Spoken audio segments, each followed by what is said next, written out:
Jaya Radha Madhava Kunja Bihari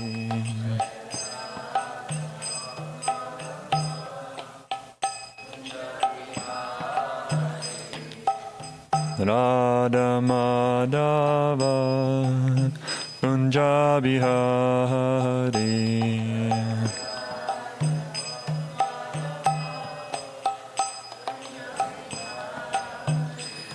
Gopi Janavalabha Girivardhari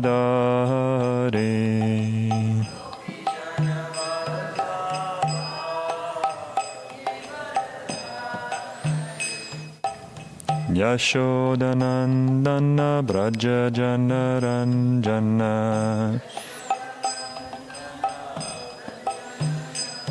Yashodanandana Braja Janaranjana Yamuna Tira Vanachare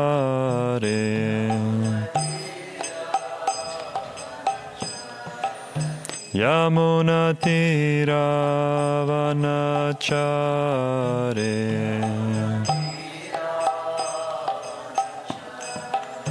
Jaya Radha Madhava Kunja Bihari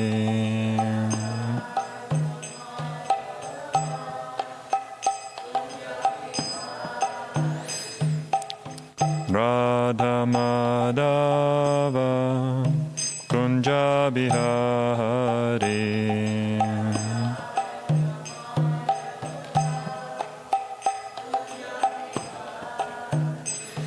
Gopi Janavalabha Girivardhari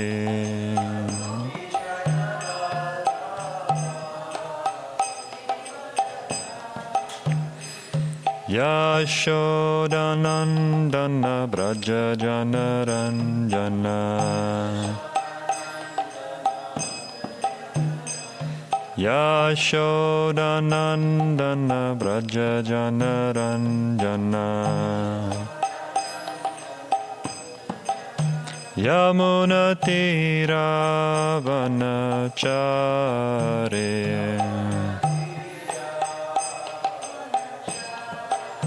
Yamuna Tira Vanachare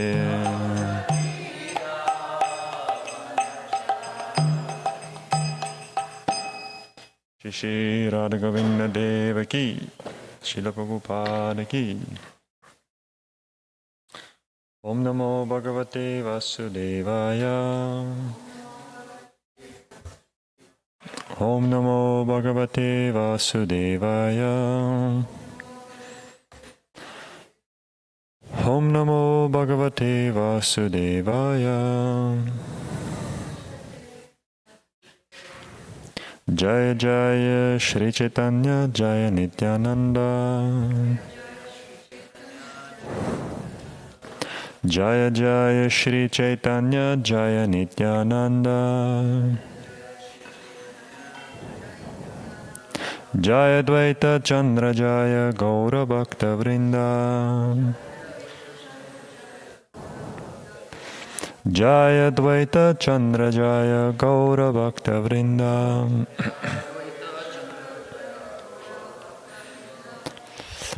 Reading from the Sri Chaitanya Charitamrita Adi Leela, Chapter 4, entitled The Confidential Reasons for the Lord's Appearance.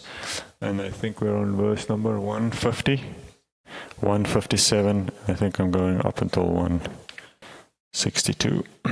So I'm just going to read the English, and then we can chant 162 together, because that's where we have the purport. Okay, 157. The sweetness of Lord Krishna is unprecedented, and its strength is also unprecedented. Simply by one's hearing of such beauty, the mind becomes unsteady. Lord Krishna's own beauty attracts Lord Krishna himself, but because he cannot fully enjoy it, his mind remains full of sorrow. This is a description of his second desire. Now please listen as I describe the third. This conclusion of Ras is extremely deep. Only Swarup Damodar knows much about it. Anyone else who claims to know it must have heard it from him, for he was the most intimate companion of Lord Chaitanya Mahaprabhu. Now verse number 162. Gopi Ganera Premera Hruda Bhavanam Vishuddha Nirmala Prema Kabunahikam Gopi Ganera Premera Hruda Bhavanama Vishuddha Nirmala Prema Kabunahikama Gopi Ganera Premera Hruda Bhavanama Vishuddha Nirmala Prema Kabunahikama.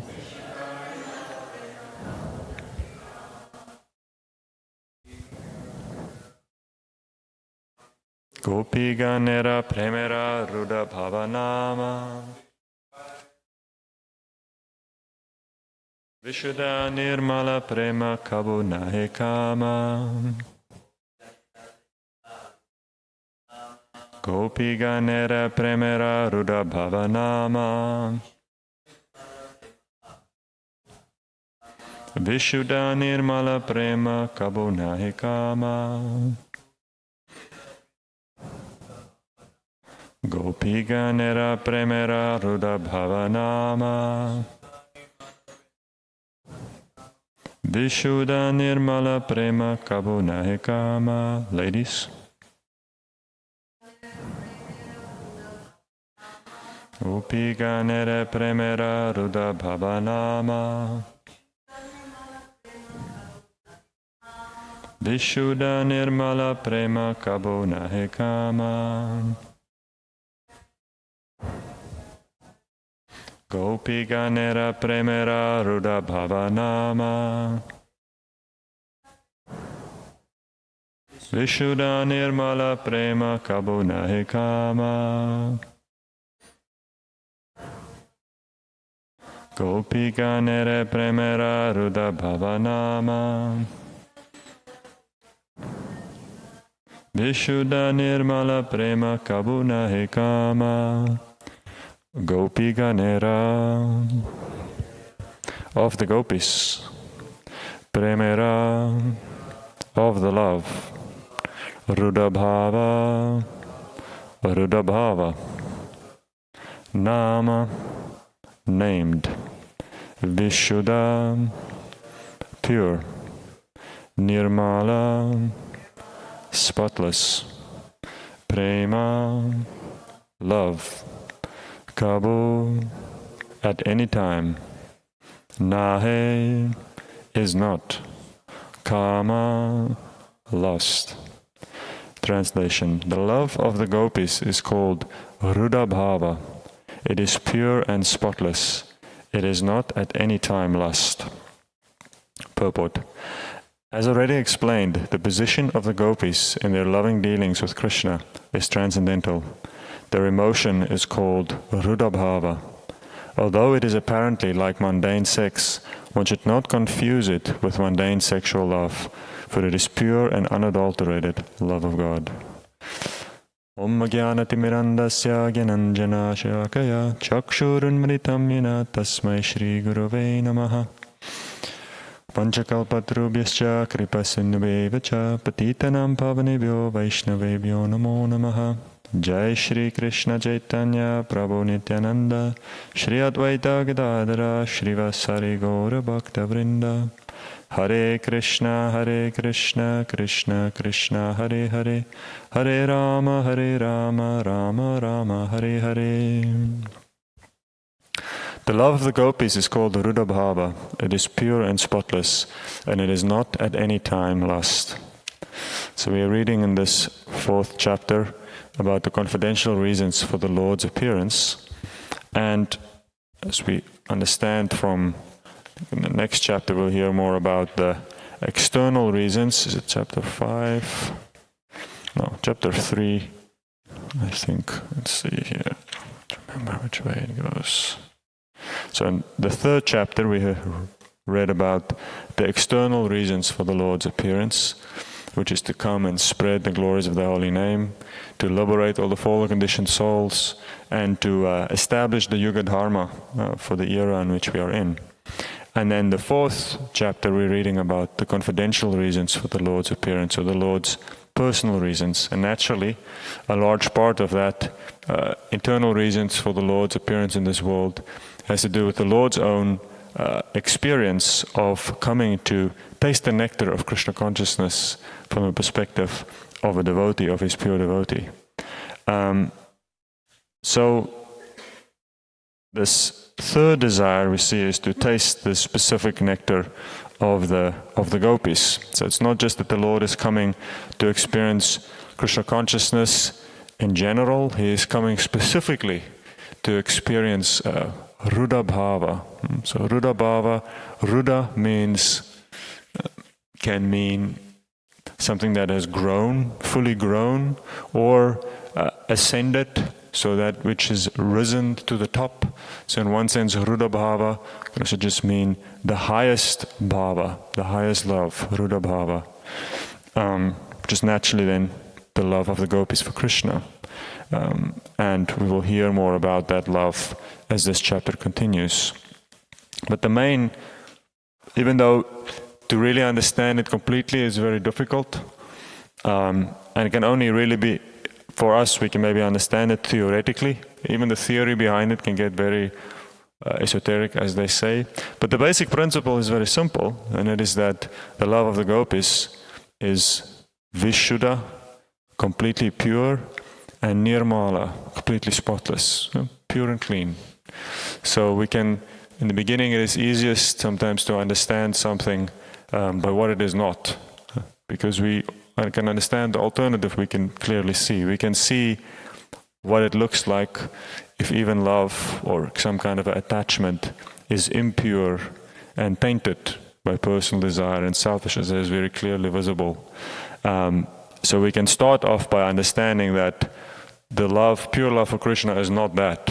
It's something very different. What exactly it is a little difficult to understand until you have it. But we can know what it is not. Know what it is not. And we see that when Prabhupada had an interesting standard or a test for understanding our spiritual advancement. See, once we come to Krishna consciousness, you naturally want to feel like you are moving forward in spiritual life. And so many spiritual traditions and teachers out there, anybody who is quote-unquote spiritual will understand that there's something like spiritual advancement when you feel that you move forward in your spiritual life. But then that's always the question, is how exactly do you know? And how do you test, whether for yourself or for someone else? How do you know, is someone spiritually advanced? And am I making spiritual advancement? And it's always interesting when you would speak to someone from some other kind of spiritual path, and you would ask them that same question, and you would hear how exactly they say it. And oftentimes, it can come down to a pretty sentimental definition, where it is considered to be very much focused on the love I experience. So if I feel some deeper love in my heart or some emotion, and that is an indication of my spiritual advancement. And if I see some other person and he is obviously affected by some deep emotion, then we can understand that he must also be very spiritually advanced. But that is a very dangerous definition, because even impure emotion can appear to be very intense. We can see that people can be crying for all kinds of different reasons. And we see that therefore there's always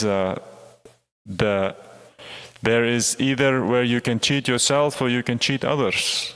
So we see that the famous story when Prabhupada was in Vrindavan, and then there was this one local sadhu who would come, and he would always he would get ecstatic symptoms, and he would roll in the temple and he would cry, but it was mostly made up.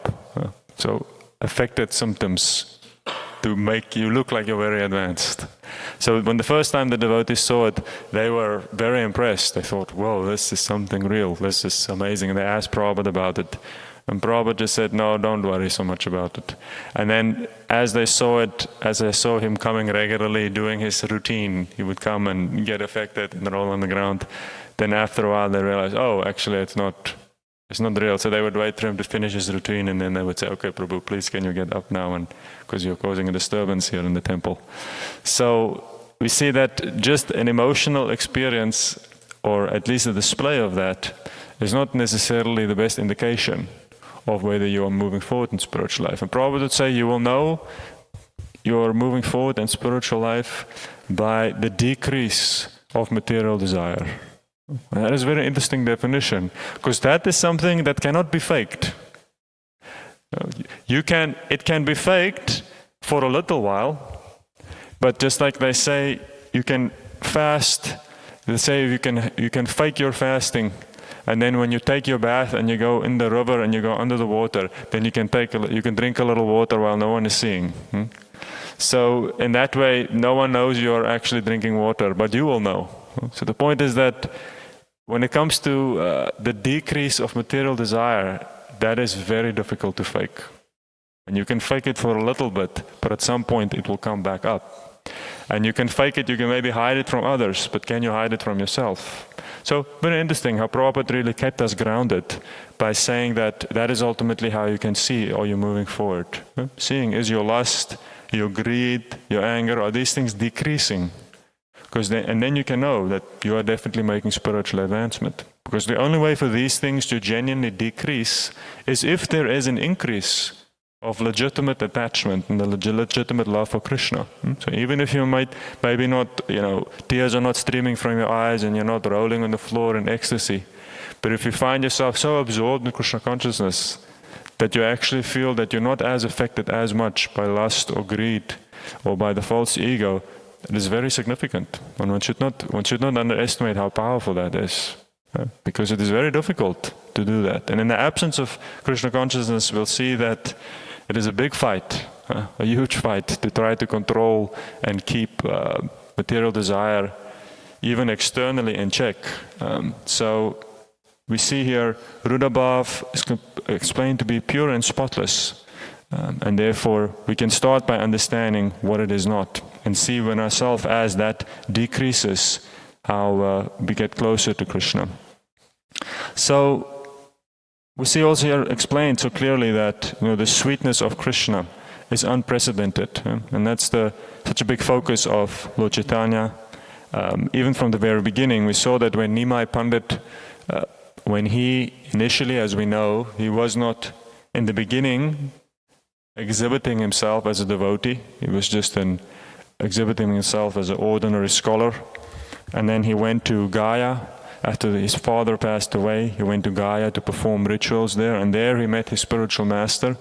And then when he came back in Vincent's, that's when he became a devotee. So we all have our story of when did you become a devotee? And it's always the interesting thing when you meet someone new who's into Krishna consciousness, then the question is always, well, how did you come to Krishna consciousness? How did it happen for you? And then you hear, oh, I met this person and he gave me a book and this happened and that happened. So because Lord Chaitanya is also coming he's coming in the disguise of a devotee, he also has his story of how he became a devotee. So in Gaya he met his spiritual master, and there he became a devotee. And then when he came back to Navadvip, he had been totally transformed. And at that point he then started again to teach.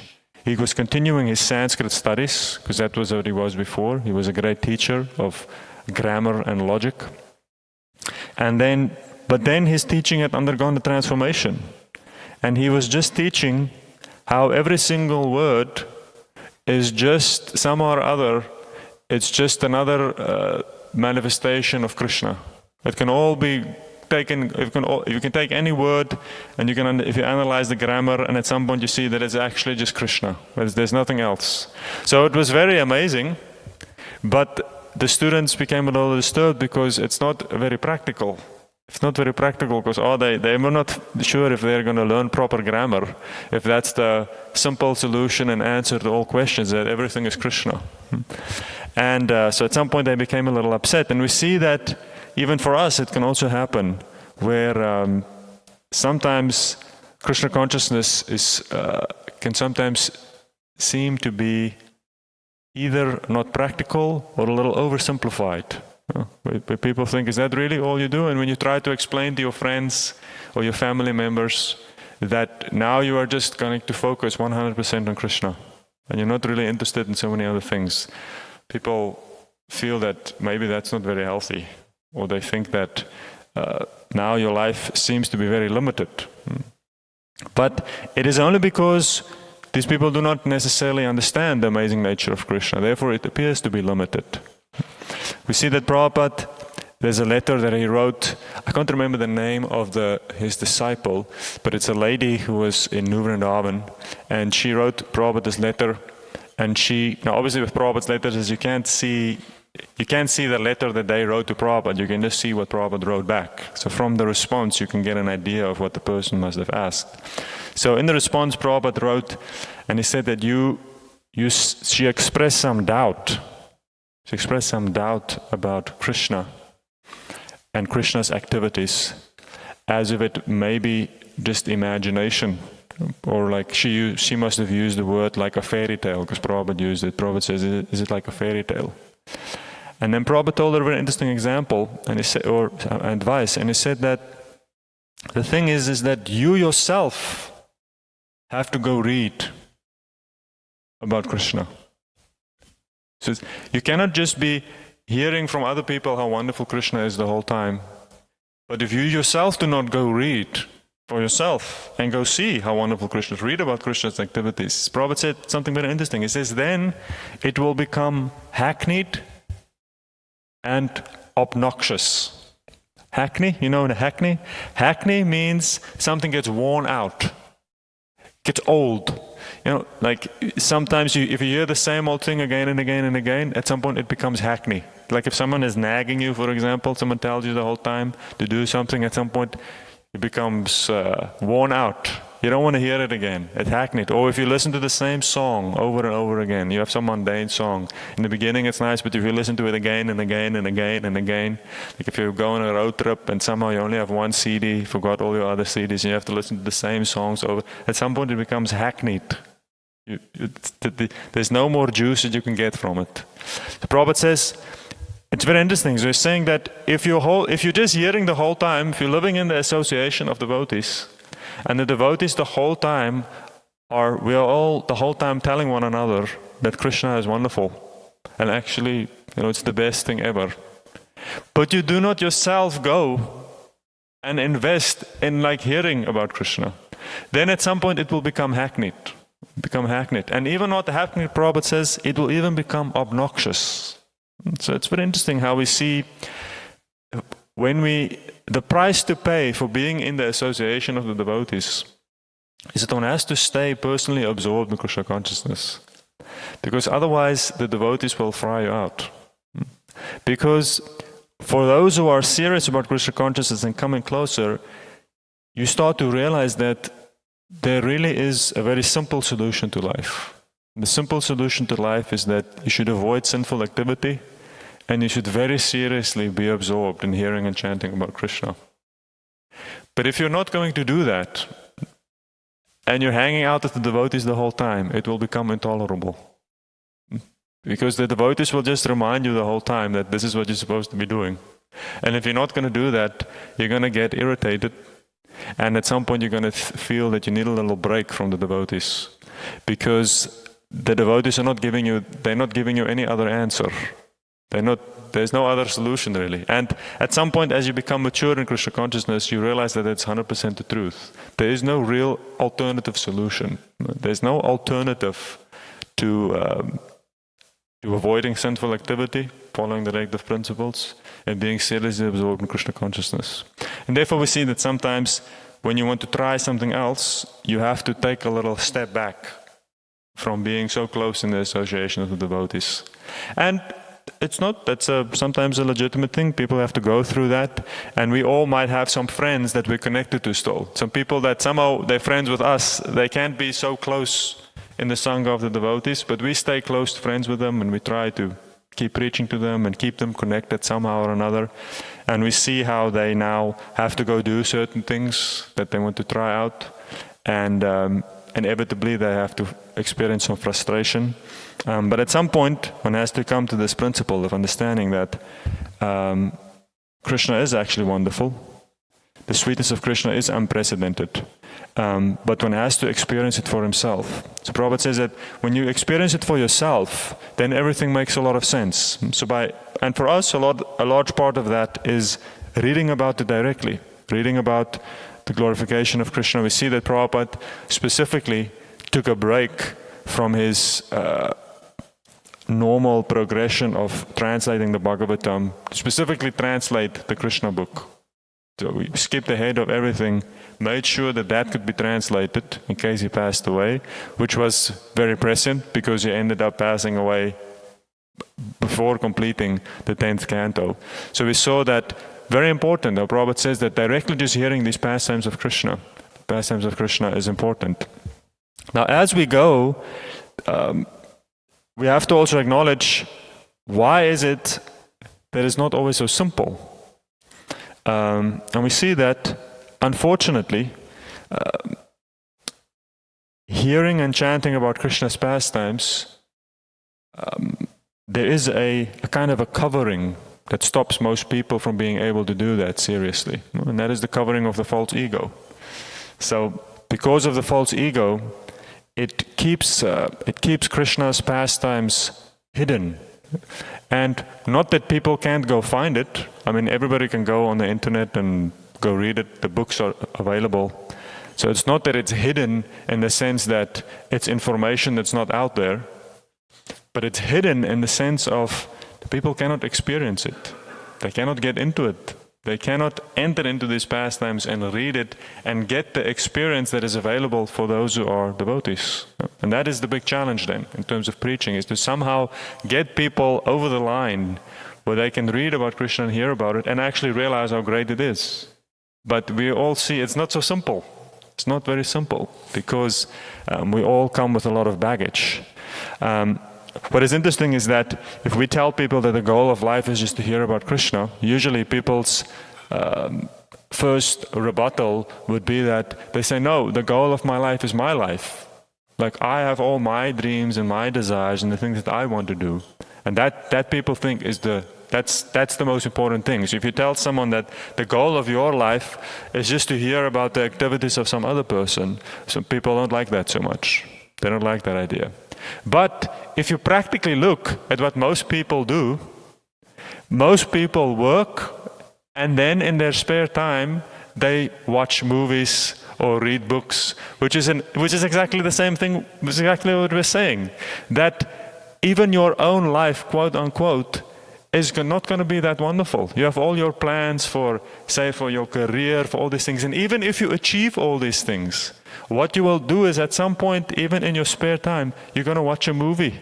You're going to want to hear about some other person, because that is really what human life is about. And that is practically what most people do. Even the most materialistic people who are 100% focused on their own life and desires, what they do for fun is watch other materialistic people and what they do for fun. Isn't it amazing? It's just like the most amazing thing that we can see.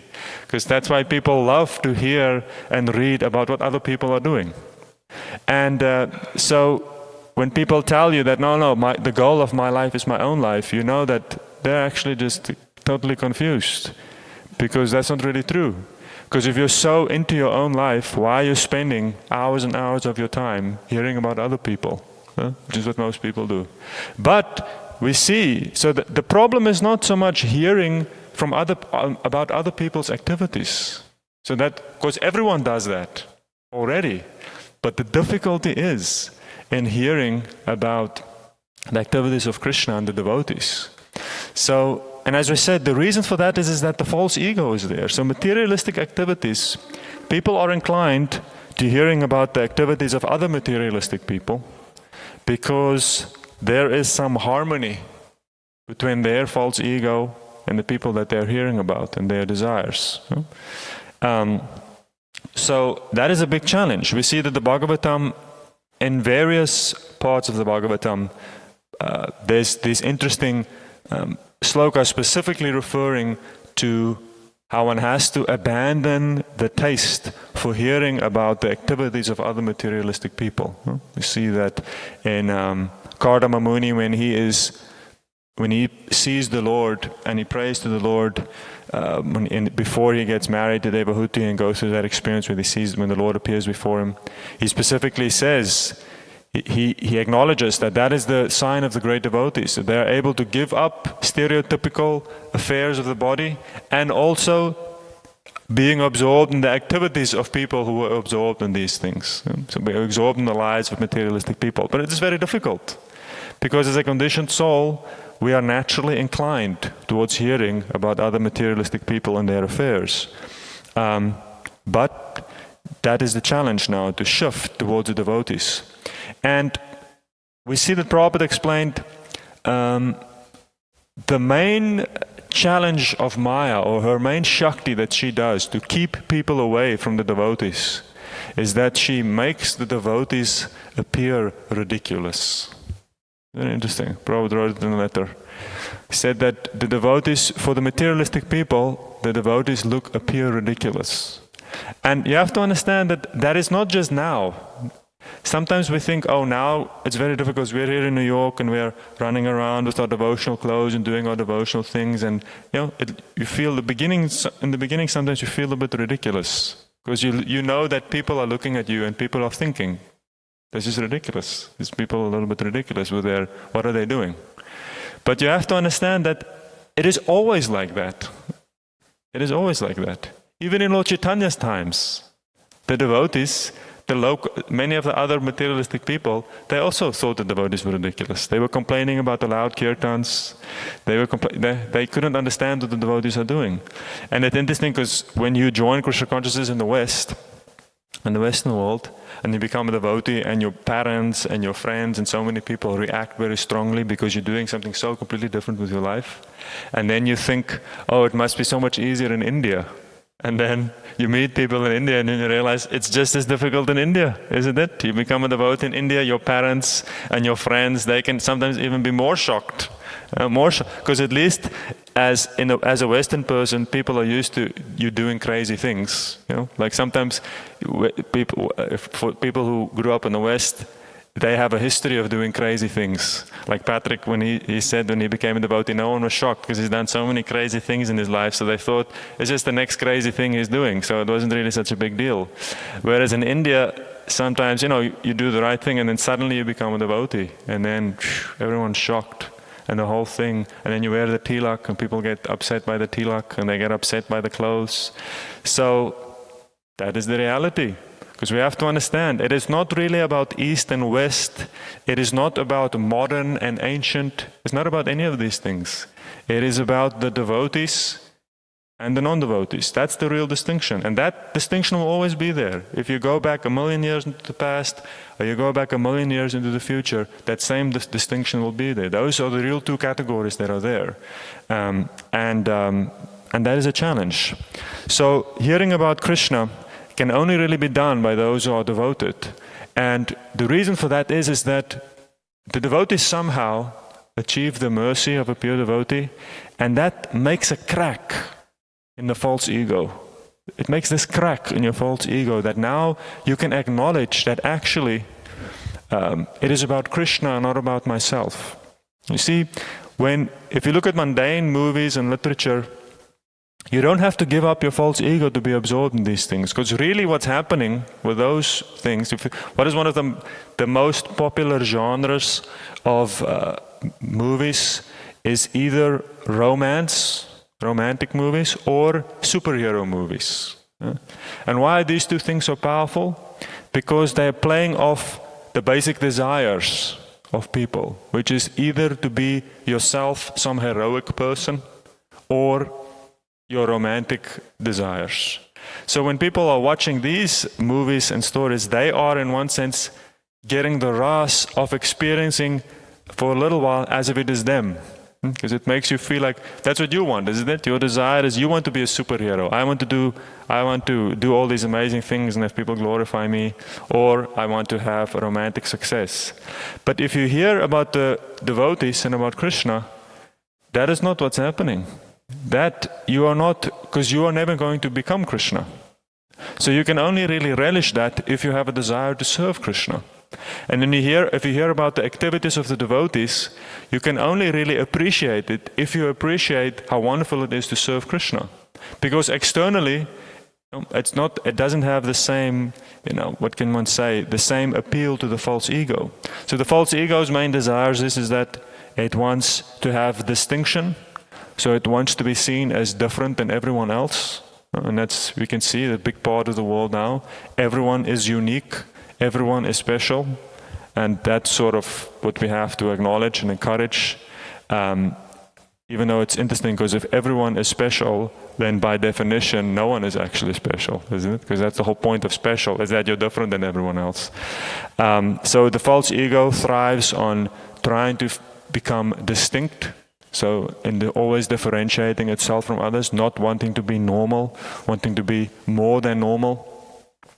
And adoration, the false ego is always seeking to be adored for its specific characteristics. And then pride, relishing some enjoyment in one's own perceived success. So that is always the challenge for the devotee. And those who are practicing devotees, not that we are necessarily freed from this, because to become freed from this is a long struggle. But we at least acknowledge that actually it would be better to be freed from this. And even just that first step is what opens us up towards entering and hearing about the pastimes of Krishna. Now we see here also Prabhupada explains, and naturally a warning is always there, saying that this Ruda Bhava specifically, because we spoke about hearing about Krishna, which is open to everyone, but then there is the more intimate pastimes and realities of Krishna's experiences with the gopis. And Prabhupada always warns us repeatedly, it is apparently like mundane sex, but one should not confuse it with mundane sexual love, for it is pure and unadulterated love of God. So we see that there is also a gradation. As we ourselves become more pure, we can hear and chant about, one can say, different levels of Krishna's activities, but one has to be very careful. And we see that these intimate pastimes of the Lord are reserved for those who have actually really overcome lust to a very high degree. And until then, it is very dangerous. Because just like we said, people watch superhero movies because the desire is you yourself want to be a superhero. That's why you get some pleasure from it. But the difficulty is that you cannot hear about Krishna's pastimes with that attitude. Then it becomes very dangerous. If we hear about Krishna's intimate pastimes with the gopis, but in your heart you still harbor the desire to actually be like that, to be Krishna, then it's not going to have the desired effect. And then one will see it ultimately as mundane. And we see also there the natural tendency, as we said, when people prematurely practice certain spiritual disciplines, whether it is hearing about the pastimes of the gopis or trying to do certain things that are just completely above them, beyond their level. Say doing certain fasts or doing certain things that are really reserved for a higher level of practice. So whenever we do these things immaturely, it is usually driven again by the desire for distinction. Desire to do something that seems to be more or better than anyone else is doing. And that is always the trick. So as Prabhupada says that you do not have to be the best devotee. You should just be a good devotee. Meaning that we are not in competition with one another. There's no need for the false ego to get involved in trying to be perceived as the most advanced or the greatest. We simply perform our duties nicely, stay absorbed in hearing and chanting about Krishna, and in that way, as the false ego will dissipate, our spiritual advancement will become clear to ourselves and to everyone else also in the natural course of time. So whatever duties we're performing in this life, we see that that's really what it is trying to help us to do. In any ashram in life that we are in, it tries to cool down this false ego that we have, so that we can more steadily and easily hear about Krishna's pastimes. So as a brahmachari or as a household or whatever it is, we all get tasked with certain duties, and we all get very well established in serving others. And that's the one thing. And at some point in life, if you can make peace with that, if you just make peace with the fact that most of your life is going to be dedicated towards serving others. And if you're in the temple as a brahmachari, then so many collective duties there are, isn't it? So many times you have to clean the bathroom, you have to cook. And why do you have to do it? Because it's for the devotees, it's for everyone else who lives here. And then sometimes you can get a little fried out and you feel like, wow, my whole life I'm just serving, I'm just doing all these things for the temple. I want to do my own thing. And then you get married, and then you know what happens then? As then you are doing all these other things for your family. Then you have to do all these other things, the same thing. There's once my spiritual master was sitting with one young brahmachari and one older married man who's maybe in his 50s, like really had children, grown up, he's gone through the whole thing. And the young brahmachari was thinking maybe he should get married. He was struggling in the temple, feeling that, maybe it's time for him to get married. So they were having a discussion about it, and they were having some cake. They were sitting in some govindas and eating some cake. And then the brahmachari said, if I get married, then I can eat cake every day. He was trying to make the argument. And then the older householder who was there, seen everything, he looked at him, he said, no, the kids will eat everything. You're not going to get any cake. So we see that is the reality in life. We have to just prepare ourselves that whichever direction we go, do not think that you are going to escape. Do not think you are going to escape from the reality that you're going to have to overcome this deep-seated selfishness that we have. And it's not difficult to overcome. We just overcome it by making peace with the fact that it is about service. Service is really what we are supposed to do, and the more you harmonize with that, the more life becomes great. And the more you push back against that, the more life becomes very difficult and challenging. But as we said, as Prabhupada says, if you're just hearing this the whole time, but you're not practicing, it will become obnoxious. If you are not practicing anything and the whole time the devotees are just reminding you that you are supposed to be a servant, it can become a little challenging. But if you dive into it and you experience the nectar that is there in service, that the nectar is there in serving the devotees, the nectar that is there in serving Krishna by hearing out his pastimes, and then when the devotees tell you that, hey, you're a servant, you say, yes, I know, and it's great. So we have to, that personal practice always has to be there, and in the absence of that, things can get covered over.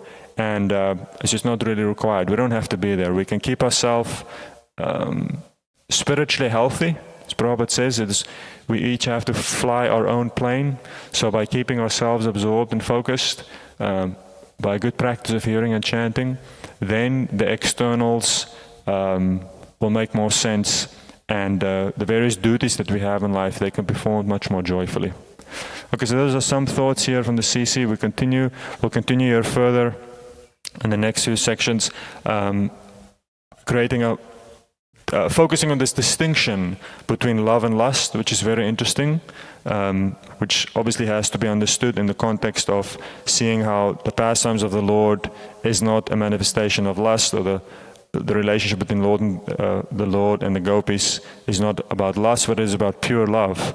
And it's some nice verses that are coming out here to explain that much more clearly, because that is a big part of understanding the reality of what Lord Chaitanya came to teach, and showing that in full manifestation. So let's hear, are there any questions or any comments or anything that was said? Archita Prabhu.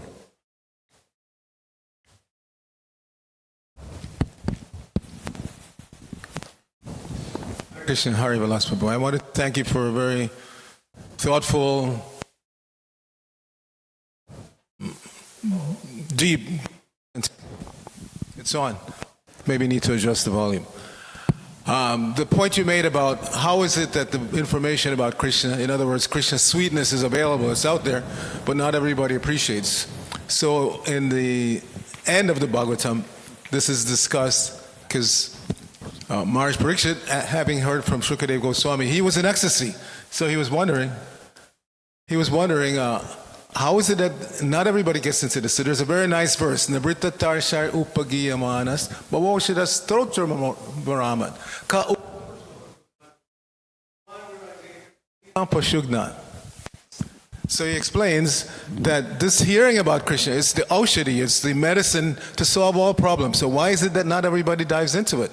And the answer is at the end, being a pashugna. So Prabhupada explains, pashu, animal, gna means killer. So it has two meanings. Those who are meat eaters, those are killers of animals, they can't appreciate, no matter how much they hear. So like you said, you have to follow the principles before you can start appreciating. But there's another meaning, it means those who are killing the soul. So even though you may not be a meat eater, but if you voluntarily, like the Mayavadis, they're very strict. They're very strict in their diet, they're very strict in their practice, very, very solemn. But because they don't see the service aspect, as you're emphasizing at the end, they don't see service of Krishna, they want to be Krishna, they want to merge. So they're killing the soul. That's another meaning. Pashugna means you're either killing animals or killing yourself, killing the soul. So again, thank you for a very nice presentation. Thank you, Prabhu. That's a very nice verse. Yeah, really sums it up nicely. Yes, Hare Pram, Prabhu. Hare Krishna, Prabhu. Thank you for the class. I was thinking about this last point you made about how to how to differentiate work and service, because externally they seem the same. You know, like I think it was the Prabhupada memories of Harikesh or somebody. They had a board in a temple in Germany. Pritu Prabhu. They're at board in temple in Germany, and then so that like each name is there, like Hari Vilas Prabhu has this service on Mondays, Tuesday, and Prabhupada was initially very fond of it. We're moving around the magnets and things like that, but then he comes and then at the end he tells him that without love and trust, all of this is useless. So oftentimes in devotional service we see that, especially living in the temple or even outside the temple, we see, service, it's like, it's too much, getting fried out. How do we go from just looking at it as mundane work to loving devotional service? Yeah.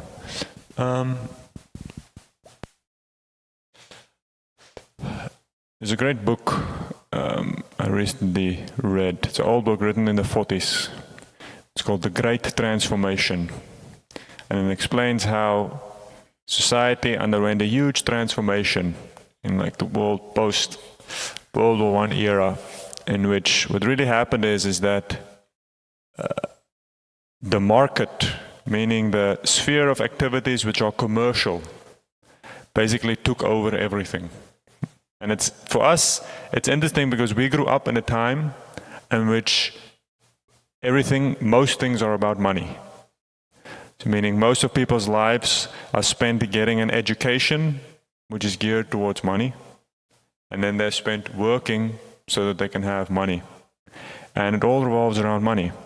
But that is a very new system. If you go back before, say, in India, traditional India, where did people work? People didn't have jobs and then go home to their families.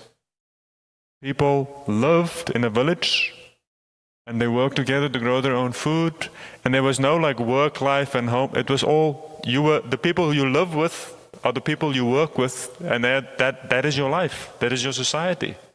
It's very interesting to understand how much society has changed. And now we have a thing where you go out and then there's a job and you get your money, and then you have your friends and your family and your private life, and you can spend a certain portion of your time with them, and then but 8 hours of your day you have to go spend with these other people in a place where you're literally only there because they pay you. And if they don't pay you, then and you might like your job, and you might like your co-workers, and you might have some respect for the mission, and you feel that you're part of something nice. But if they stop paying you, then you wouldn't go anymore. So the challenge that we have in a temple setting, for example, or any kind of temple community, is that you have activities that are not commercial. You're not paying people. So that is very difficult. So the thing that butters up material life, like a company, go to a place like Google. Why does Google run so well? It's because they pay so much money. And if you pay people a lot of money, you can butter a lot of things. And then it becomes very easy for people to do what they're supposed to do. So two things, because you pay people, and also because if they don't do their work, they're going to get fired. So therefore, if you go to corporate life, for example, it feels so well organized. For those who work corporate, like, so everyone does what they're supposed to do, and it's just, and then sometimes you're in a temple setting, and then it's a little difficult because you feel like it's so chaotic, isn't it? Any temple you go into in the whole world, any temple, it always feels like that, very chaotic sometimes, and it's difficult to get people to do what they're supposed to do. And but the reason for that is that we are living in a completely different world. It's like a totally different world. It's a completely qualitatively a different reality. And it's the reality here that everybody is here voluntarily. People are here voluntarily. And they're here not because of because they want money or they get paid or whatever. We're here because ultimately everybody, a part of the reason why people are here is because we want to love Krishna, and we also want to develop some love for the devotees. But it is tough.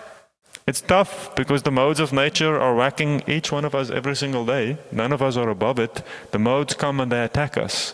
So that's what Prabhupada's point was, is that you can have all these organizations and systems, and a lot of these things, they come from the world of corporate organization, of work, where you have a clear job list and all these things. And we can use some of it, sometimes it's good, have a chart and know who has their responsibilities and whatever.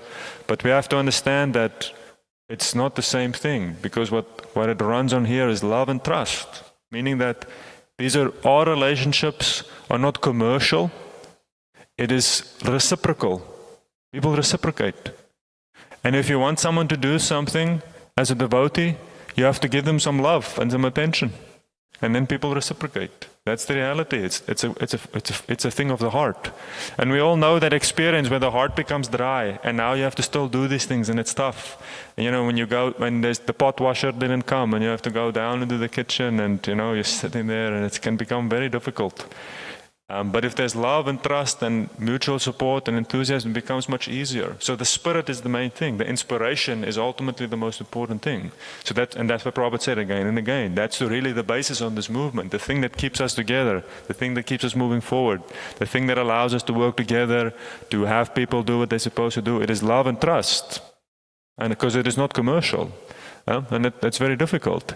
So it's a big challenge, but it is wonderful because that's what makes it such an amazing experience to be part of a temple. Because it's something very different. You will never get it anywhere else. Nowhere else on this planet will you get this experience. Even when you're part of some other organization that are doing quote-unquote great work, but it's very different because it's not based on love and trust. So love and trust is the basis, and love and trust basis of that is love for Krishna ultimately. It's not just us, but it's because we're collectively trying to serve Krishna. So when people struggle, we have to help them. If you have a system and you keep organized, people are struggling to do what they're supposed to do, you have to help. We have to help one another.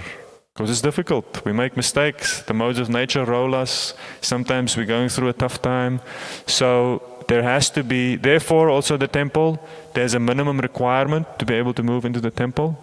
It's not that the temples are ideally reserved. Like Prabhupada said, the point of the temples is to train the higher classes. We need some brahmanas and some kshatriyas.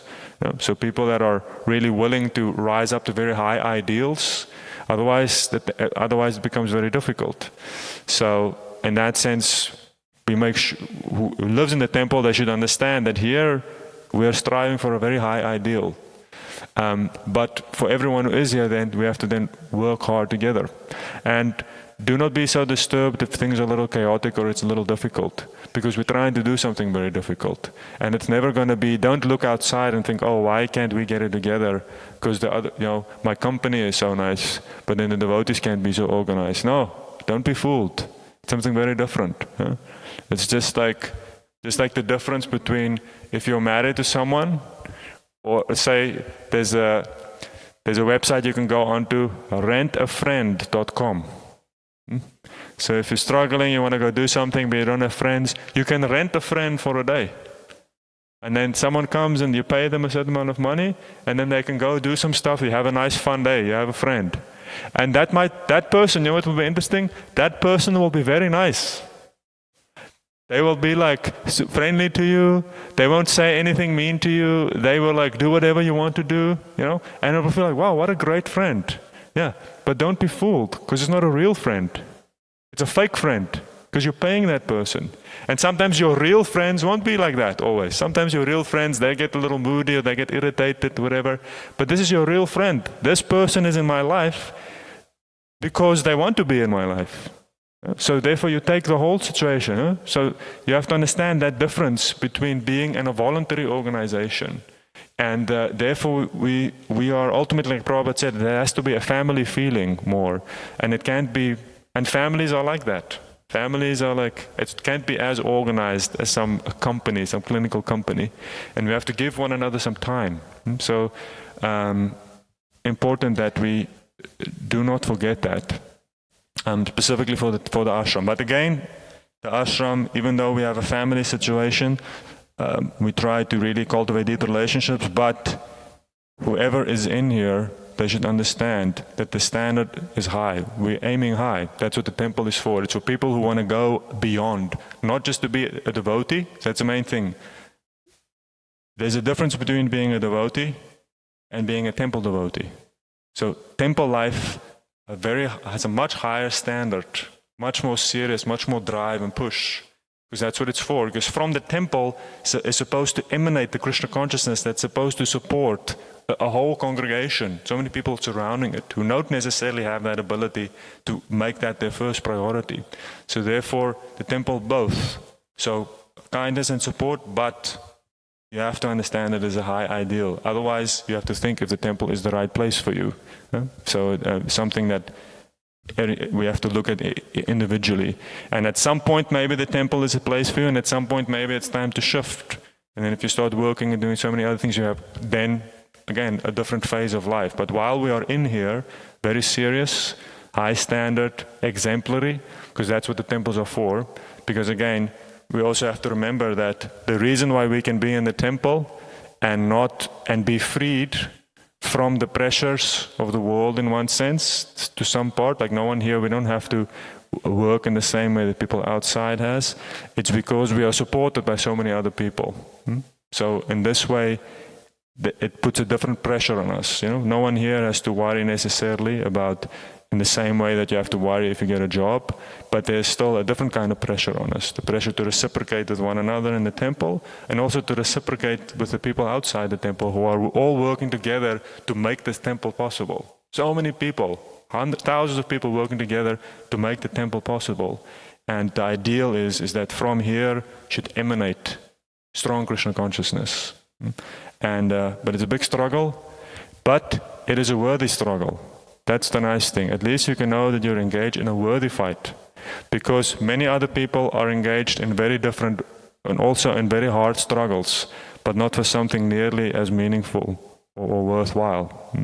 So that's the benefit we have in Krishna consciousness. Wonderful struggle. Like Prabhupada said at the end, when we saw that after the battle with Mr. Nair was won, and finally they got the thing, it's settled, done. Then Prabhupada sat back, and he sat back in his chair, and Prabhupada says, yes, that was a good fight. Prabhupada was happy, even though it was so brutal, isn't it? Stuff. But at least it was a good fight. So Same thing with doing many of these things in Krishna consciousness. Okay, we will end there because it's 9 o'clock. Grantara Shri Chaitanya Charitamrita ki, Srila Prabhupada ki, Gaur Premanande.